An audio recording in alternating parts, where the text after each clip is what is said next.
عظمت والدین کے حوالے سے آج ہمارا موضوع ہے۔ اللہ رب العزت نے قرآن پاک میں عظمت والدین کے حوالے سے، ان کے ساتھ حسن سلوک کے حوالے سے کیا ارشاد فرمایا؟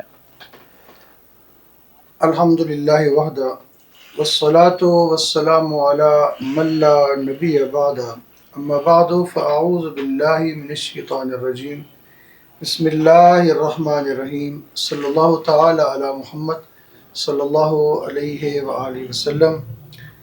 اللہ کی حمد و ثناء اور نبی اکرم صلی اللہ علیہ وآلہ وسلم پر درود و سلام کے بعد میں انتہائی مشکور ہوں جناب صاحبزادہ محمد نقیب الرحمن صاحب چشتی آپ کا، اور جناب آواز ڈیجیٹل نیوز کے خرم ابن شبیر آپ کا اور آپ کی ٹیم کا کہ آپ نے مجھے نور رمضان ٹرانسمیشن کے اس انتہائی اہم موضوع پر بات کرنے کے لیے مدعو کیا۔ والدین اللہ کی طرف سے بہت بڑی نعمت ہے۔ کلام ربانی اور احادیث میں ان کی اہمیت اور عظمت کا ذکر بہت مرتبہ آیا ہے۔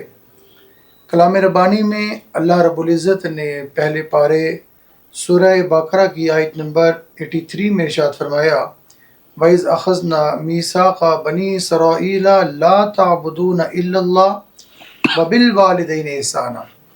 بنی اسرائیل سے وعدے کی یاد دہانی کروائی کہ جو وعدہ کیا گیا تھا اس میں کیا تھا کہ لا تعبدون الا اللہ، اللہ کی عبادت تم نے کرنی ہے، اس کے ساتھ کسی کو شریک نہیں ٹھہرانا، اور اللہ کی عبادت کے بعد دوسرا جو کام فرمایا وبالوالدین احسانا، والدین کے ساتھ حسن سلوک کرنا ہے۔ دوسرے پارے میں وہ بھی سورہ بقرہ کی آیت نمبر 215 میں رب ذوالجلال ارشاد فرماتے ہیں، کل محبوب فرما دیجئے ما انفقتم من خیر فللوالدین۔ یہ پوچھتے ہیں آپ سے کہ ہم جو خرچ کریں تو ہم کیسے کریں، کس پر کریں؟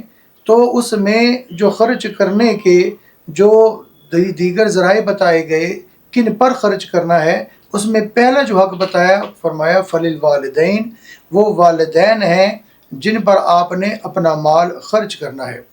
سورہ بنی اسرائیل میں رب ذوالجلال نے بہترین جو ہے نا آیت نمبر 23-24 میں ہمیں دعائیں بھی بتائیں، طریقہ بھی بتایا کہ وَخْفِضْ لَهُمَا جَنَاحَ الذُّلِّ مِنَ الرَّحْمَةِ وَقُلْ رَبِّ ارْحَمْهُمَا كَمَا رَبَّيَانِي صَغِيرًا۔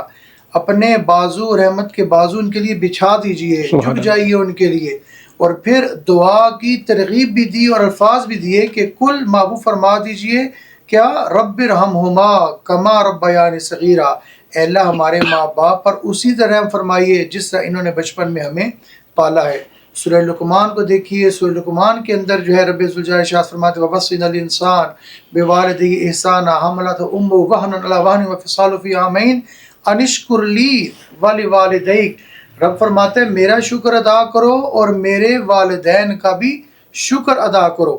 اسی طریقے سے 26ویں پارے میں بھی رب ذوالجلال کا یہی ارشاد ہے وہاں پر، اور وہاں پر بھی اولاد کی تربیت کے لیے بھی فرمایا گیا، اسی طرح کی آیت وہاں پر بھی ہے۔ تو کلام ربانی میں اللہ رب العزت نے ماں باپ کے ساتھ حسن سلوک پر بہت زیادہ زور دیا اور اس کی اہمیت کا بتایا کہ والدین جو اللہ رب العزت دنیا میں جو نعمت کی صورت میں تمہیں ملے ہیں ان کی قدر کرو۔ اگر تم ان کی قدر نہیں کرو گے اور اگر وہ دنیا سے وہ چلے گئے تو بعد میں سوائے رونے کے اور کچھ حاصل نہ ہوگا۔